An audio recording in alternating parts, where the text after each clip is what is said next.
Okay,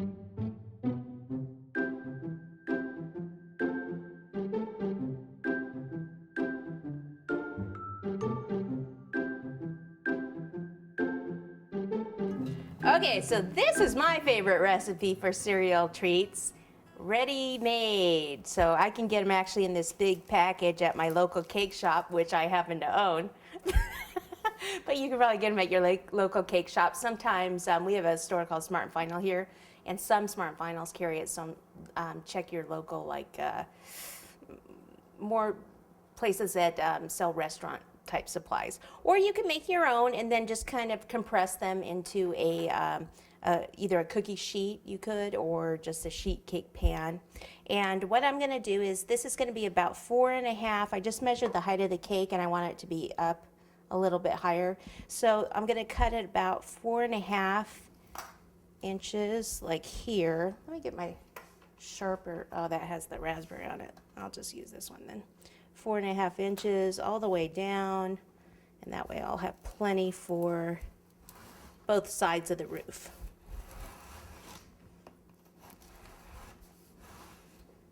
Okay, you kind of feel like when it's going through there. So one more spot, like right there. Okay, so I just kind of pull this out. This one's really stuck to the bottom. Whoops. I can do it, really. The cake was easy. It's getting the cereal treats off the cardboard. It's the hard part. Okay. All right. 20 minutes later, we're ready. Excellent. Okay, let me pull this closer to me so I can measure this. So if I have this up here, then I'd say this is probably a good size.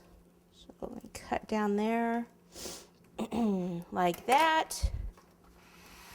And if I want a thick roof, I think I'm going to keep it this thick. I mean, if you wanted to use less Krispies, you could cut this in half, but I think I will use that. So I'll just use this one as a template, cut it here, like so. Okay, and then the other part I need to cut is where the roof is going to go together. So if I cut it at an angle, I am going to need my sharper knife. Much better. See if you have the right tools. Okay, and then cut this one at an angle also, like that. And let's see if they fit together, like so. Okay, cute already. Look at that. Nice. Okay, so we can do that. And we can do a bottom one too. I thought that would be cute if it's like the little shelf that it's sitting on. So the height of that, it's a little shorter because remember I cut it down more. So let's see, 3.5. Well, let's try 4 inches. Maybe.